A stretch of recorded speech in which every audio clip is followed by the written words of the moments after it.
Alt নিউজের দায়িত্বে থাকা মোহাম্মদ জুবের, তাকে জেলে যেতে হয়েছিল। কি করেন তিনি?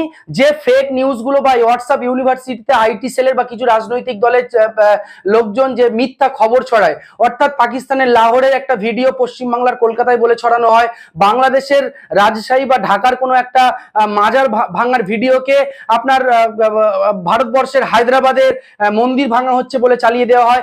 এই ধরনের ফেক নিউজ যারা চালান বা মিথ্যা খবর যারা চালান, হোয়াটসঅ্যাপ ইউনিভার্সিটিতে যেগুলো ঘোরাফেরা করে বা বিভিন্ন ফেসবুক পেজ বা ইনস্টা বা বিভিন্ন জায়গায়, সেগুলো নিয়েই কিন্তু মোহাম্মদ জুবের তারা কি করেন, তার সত্য ঘটনা মানুষের সামনে তুলে ধরেন। সেই জুবের যারা যে মেন স্ট্রিম মিডিয়া, গদি মিডিয়া, যাদেরকে ইন্ডিয়া জোট বা কংগ্রেস বা তৃণমূল কংগ্রেস বা ইন্ডিয়া জোটের অধিকাংশ দল যাদেরকে গদি মিডিয়া বলছেন, মেন স্ট্রিম মিডিয়া, এখন দেখবেন মানুষ কিন্তু সেভাবে টিভি চ্যানেলগুলো দেখেন না। টিভি চ্যানেলগুলোতে রাত দিন হিন্দু মুসলমান দাঙ্গার খবর, Modi Modi Modi, BJP BJP BJP.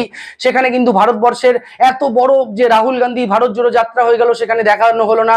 Bharat জোড়ো ন্যায় যাত্রা হয়ে গেল, সেখানে দেখানো হলো না। এবং বড় বড় খবর কিন্তু চেপে যাওয়া হয়। ভারতবর্ষের সংখ্যালঘুদের উপর অত্যাচার, দলিতদের উপর অত্যাচার, মুসলিমদের অধিকার সুরক্ষিত না করা, সবকা সাথ সবকা বিকাশ সবকা বিশ্বাস, নরেন্দ্র মোদীর যে স্লোগান ছিল, সেই স্লোগান বাস্তবায়িত না হওয়া, এবং বিশেষ করে চাকরি বাকরির দুরবস্থা, দুর্নীতি, দেশ জুড়ে দুর্নীতি, এই সমস্ত খবরগুলো কিন্তু মেন স্ট্রিম মিডিয়া দেখায় না।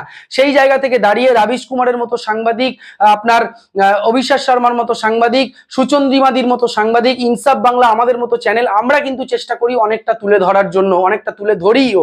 এবং আপনার অল্ট নিউজের যিনি সাধারণ সম্পাদক মোহাম্মদ জুবের, তার যেটা মেন কাজ, ফেক নিউজ, মিথ্যা খবর, সেগুলোকে তিনি কিন্তু একেবারে সত্য সামনে আনেন এবং মিথ্যাগুলোকে মানুষের সামনে তুলে ধরেন।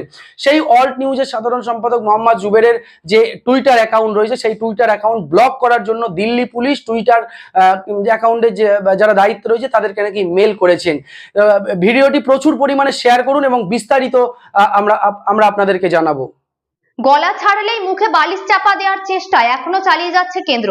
তৃতীয়বারের মোদী সরকারে খানিকটা পরিবর্তন আশা করেছিল দেশবাসী, কিন্তু তা বোধহয় হলো না। প্রতিবাদীদের কণ্ঠ রোধের আপ্রাণ চেষ্টা চলছে এখনো।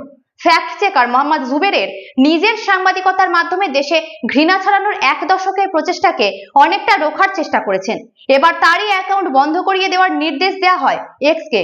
নেপথ্যে বিজেপি সরকার, অমিত শাহ নিয়ন্ত্রিত দিল্লি পুলিশ এক্সকে নির্দেশ দিয়েছে জুবেরের পোস্ট করা বেশ কিছু ভিডিও সরিয়ে নিতে অথবা তার এক্স অ্যাকাউন্টটিকে ব্লক করে দিতে। ভারতের তথ্য প্রযুক্তি আইনের বিরোধিতা করেছে তার কয়েকটি পোস্ট বলে জানানো হয়েছে। নিয়ম মেনে দিল্লি পুলিশের নির্দেশ পাওয়ার পর ইমেলে এ তথ্য জানানো হয়েছে জুবেরকে। তিনি সেটি নিজের এক্স হ্যান্ডেলে শেয়ার করেছেন। কিন্তু হঠাৎ জুবেরের এক্স হ্যান্ডেলের পিছনে কেন পড়লো অমিত শাহ পুলিশ? আসলে দীর্ঘদিন ধরে বহু ঘৃণা ছড়ানো পোস্টের সত্যতা বের করে বহু মানুষের মুখোশ খুলছেন জুবের।